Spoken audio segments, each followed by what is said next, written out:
तो बच्चों अब हम आते हैं दूसरे पॉइंट पे, अणुसंख्यक गुणधर्म के क्वथनांक में उन्नयन। क्वथनांक में उन्नयन मीन्स, उन्नयन मीन्स होता है वृद्धि। क्वथनांक में वृद्धि कैसा विलयन? जब ठोस प्लस द्रव क्या बनाते हैं? विलयन बनाते हैं। क्या बनाते हैं? विलयन। केवल अणुसंख्यक गुणधर्म में केवल ठोस विलय, ठोस क्या होगा आपका? विलय, और द्रव क्या होगा आपका? विलयक। इसकी बात कर रहे हैं, ये आपको ध्यान देना है। अब क्वथनांक में उन्नयन कैसे होगा बच्चों? जैसे कि हम बता रहे हैं कि सॉल्ट, नमक को हम अगर हम पानी में मिला दें तो पानी का क्वथनांक क्या होगा? बढ़ जाएगा। क्यों बढ़ेगा? उसका कारण, क्योंकि विलयन की वाष्प दाब में क्या आएगी? कमी आएगी। और क्वथनांक क्या होता है ये हमें जानना जरूरी है। क्वथनांक होता क्या है? क्वथनांक किसी भी द्रव का क्वथनांक, किसी द्रव का क्वथनांक वह ताप है जिस पर द्रव का वाष्प दाब वायुमंडलीय दाब के बराबर हो जाता है। इसको हम ऐसे भी समझ सकते हैं बच्चों। सपोज ये लेवल, मैं एक लेवल लेता हूँ, ये आपका वायुमंडलीय दाब, ये आपका वायुमंडलीय दाब है का लेवल है, और ये लिया मैंने शुद्ध विलायक।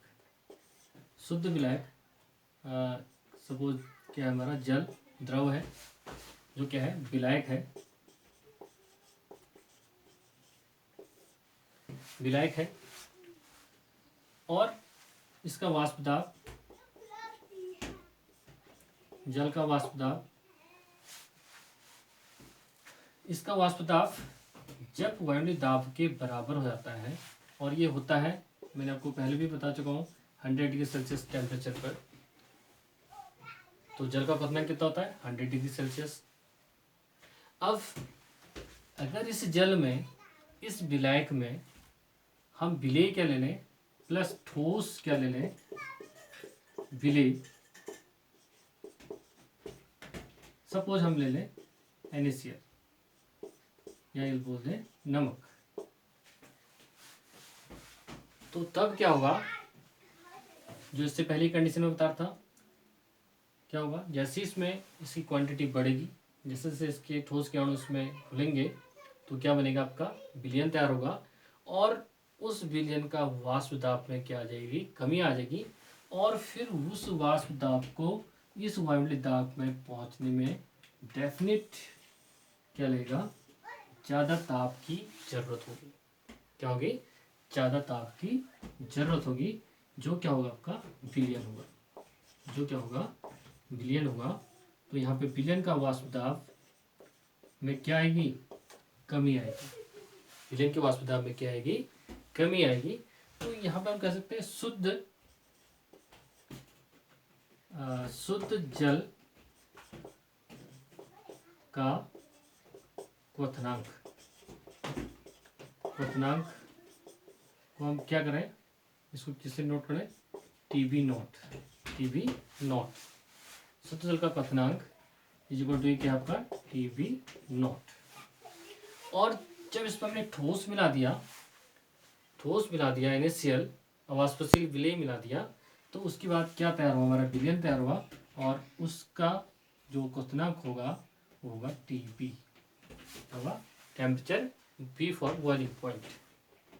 ये डेफिनेट क्या होगा? इसमें क्या आ जाएगा? एलिवेशन आ जाएगा, मीन्स उन्नयन आ जाएगा, बढ़ जाएगा, क्योंकि यहाँ से वाष्प दाब यहाँ पहुँचने में ज़्यादा ताप की आवश्यकता होगी। ये समझने वाला पॉइंट है। ये शुद्ध जल का वाष्प दाब था, तो इसमें हम 100 डिग्री सेल्सियस पे पहुँच गए, और जैसे हमने इसमें नमक मिलाया तो क्या हुआ? आपका वाष्प दाब में क्या आई? कमी आई। और वाष्प दाब में कमी आने के कारण इसको ज़्यादा ताप देना पड़ा, जिससे विलयन का क्वथनांक क्या होगा? बढ़ गया। सिंपल से बच्चों, जैसे घर में सब्जी बनती है, सब्जी में हम क्या डालते हैं? नमक डालते हैं। तो नमक डालने से वाष्प दाब में क्या आती है? कमी आती है। तो बहुत लंबा टाइम मिल जाता है सब्जी को आराम से गलने के लिए। बहुत साधारण से वर्ड है जिसमें हमें उसको जोड़ के अगर हम सीखेंगे बहुत आसानी से सीखेंगे तो डेफिनेट क्या होगा, जितना हमें नमक डालने से क्या हुआ, जो जल का क्वथनांक था उसके वाष्प बनने में ज़्यादा ताप की आवश्यकता, वर्णीय दाब में पहुंचने की इसको टाइम क्या लगा, ज़्यादा ताप देने की आवश्यकता पड़ी। क्यों? क्योंकि विलेय डालने पर वाष्प दाब में क्या आई, कमी आई। तो वाष्प दाब में कमी आएगी तो बॉइलिंग पॉइंट में क्या आएगा, एलिवेशन, मीन्स क्वथनांक में क्या होगा, उन्नयन होगा। तो एक छोटा सा प्रयास था मेरा। तो ये जो अंतर आपको दिखाई दे रहा है, ये जो अंतर है इसको हम क्या बोलते हैं, इस अंतर को, ये जो डिफरेंसेस है इस डिफरेंस को बोलता हूँ delta T, delta T V. Means delta T V is equal to हो गया आपका, it means delta T not B minus T B. इस चीज को हमें ध्यान रखना है। अब डेल्टा टी वी क्या है, देखिए पहले भी हम इसको पढ़ चुके हैं। हम पढ़ चुके हैं अवाष्पशील पदार्थ विलेय को किसी द्रव में घोलने पर, अवाष्पशील पदार्थ क्या है, NaCl, यहाँ पर ठोस हम जल में घोल रहे हैं। जल में घोलने पर किसी द्रव का वाष्प दाब कम हो जाता है। द्रव का वाष्प दाब क्या हो गया, कम हो गया। वाष्प दाब कम हो जाता है, मतलब कम हुआ, सीधे इसका मतलब हुआ अब विलयन के वाष्प दाब को वर्णीय दाब तक लाने के लिए अधिक ताप की आवश्यकता होगी। डेफिनेट। अब यहाँ पे जो टेम्परेचर 100 से ये ऊपर चला जाएगा, ये कितना ऊपर जाएगा, ये किस पर निर्भर करेगा, ठोस के अणुओं की संख्या पर। ये भी आपको ध्यान रखना है। ठोस के अणु हम जितने ज़्यादा इसमें हम ज़्यादा होंगे तो उतना वाष्प दाब में क्या आएगी, कमी आएगी। तो इस जो डिफरेंसेस हैं, शुद्ध विलायक का बॉइलिंग पॉइंट टीबी नॉट और विलयन का टीबी नॉट में जो अंतर है, उस अंतर को हम लिखते हैं डेल्टा टीबी। ये हमें ध्यान रखना है, इसको किसी डिनोट करते हैं डेल्टा टीबी। अब डेल्टा टीबी क्या है, यहां पर हम बता सकते हैं डेल्टा टीबी, डेल्टा टीबी या हम इसमें लिख भी सकते हैं इसको। डेल्टा टीबी क्या है, delta TB, delta TB, delta TB विलयन में उपस्थित, विलयन में उपस्थित क्या है आपके, विलेय के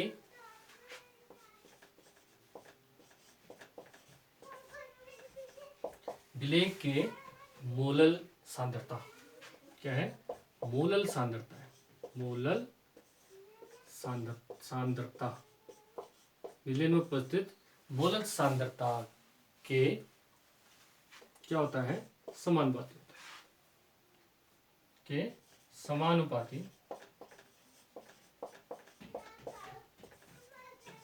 समानुपाती होता है। दिस मीन्स अब डेल्टा टीवी इसको हम लिख सकते हैं is directly proportional to small M.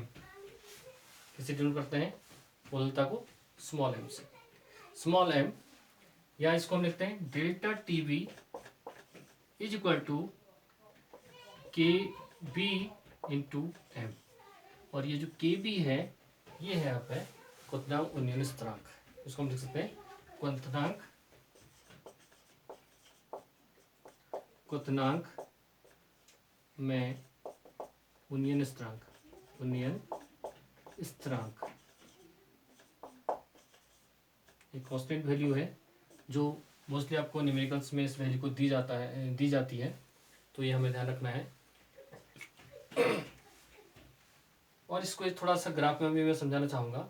Graph में इसको समझाएंगे और ग्राफ बहुत सिंपल तरीके से मैं आपको समझाने की कोशिश करूँगा। इसको ग्राफ में देखिए, अगर हम इसका ग्राफ देखते हैं,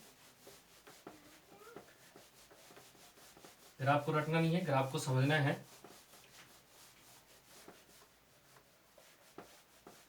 ग्राफ हम देखते हैं तो देखिए, हम ग्राफ प्लॉट करते हैं।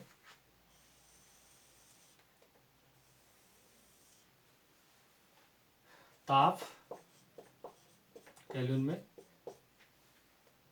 और एक वायुमंडलीय दाब पे हम इसको खींचेंगे। एक वायुमंडलीय दाब हमने रख दिया, ये वायुमंडलीय दाब की रेंज होगी। इसी को मैं ग्राफ में पुटअप करूँगा और ये हो गया आपका ये वाष्प दाब। वाष्प दाब मैंने देखा अधिकतर बच्चे बुक से ग्राफ को सीधे सीधे रट लेते हैं, उतार लेते हैं, लेकिन उतारने बच्चों समझना है यहाँ पे। अब यहाँ पे देखिए जल का वाष्प दाब शुद्ध अवस्था में वाष्प दाब इसका ज़्यादा है, तो यहाँ ले लो मैं। और विलयन का वाष्प दाब थोड़ा क्या चले गया, नीचे चले गया। इसको मैं थोड़ा नीचे दिखा दूँ।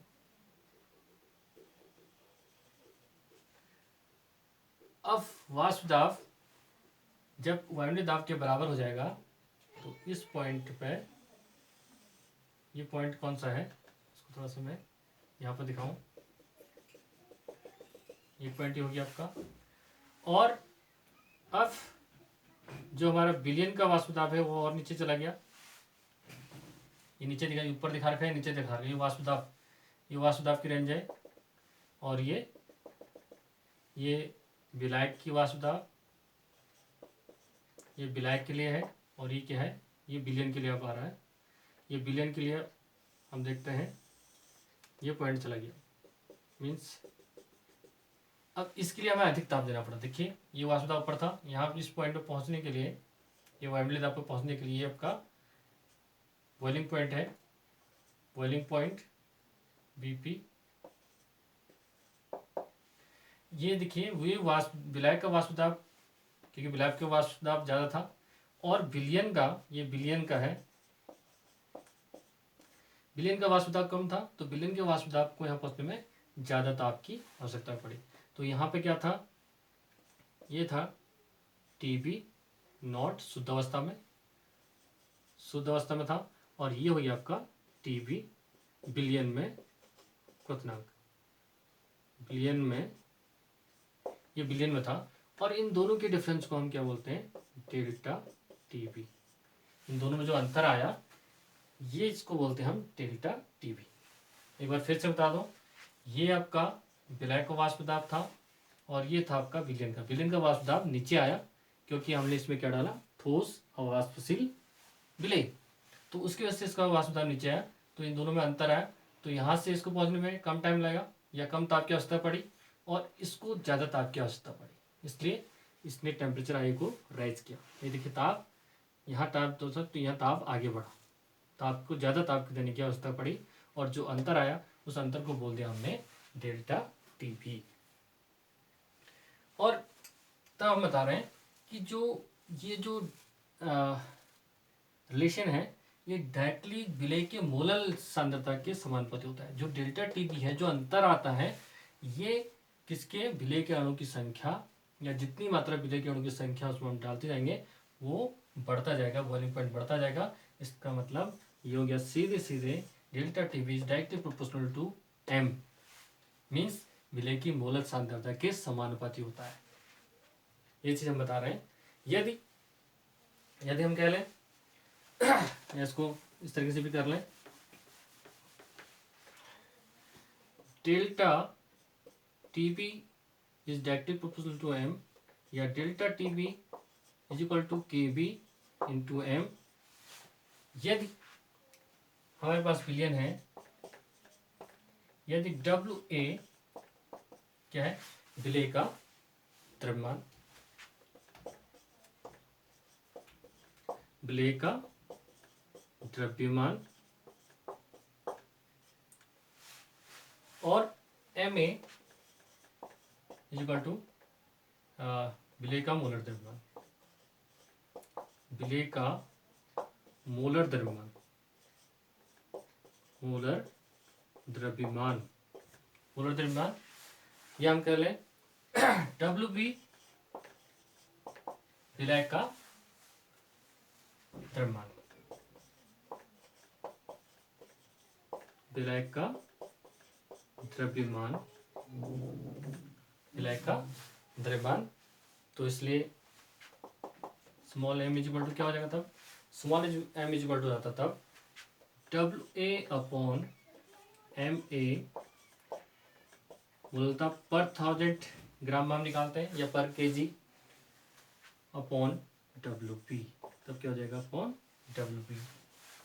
तो इट मीन्स सीधे सीधे क्या हो गया आपका डेल्टा TB, इसका मतलब क्या हो गया आपका डेल्टा TB, इस वैल्यू को इसमें पुट कर दें, समीकरण नंबर 1 मान लें सपोज इसको, समीकरण नंबर 1 में इस वैल्यू को पुट कर दें, delta TB is equal to सीधे सीधे आपको हो जाता है delta TB is equal to हो जाता है आपका 1000 into kb into W A upon W upon हो जाएगा आपका W kb into WA upon MA into WB। ये एक रिलेशन हमको मिलता है, इसको विशेष ध्यान रखना है।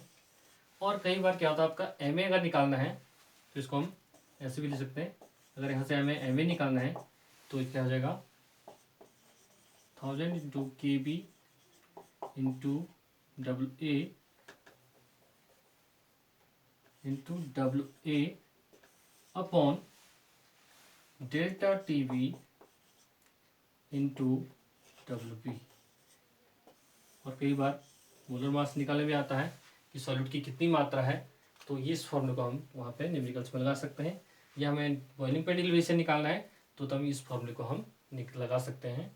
तो अगर आप इसको ध्यान से देखेंगे इस वीडियो को, अगर एक बार से तो दोबारा देखिए और समझ के इसके अगले उसमें मैं इसके न्यूमेरिकल्स भी आपको शेयर करूँगा। इसके लिए आज के लिए इतना काफ़ी।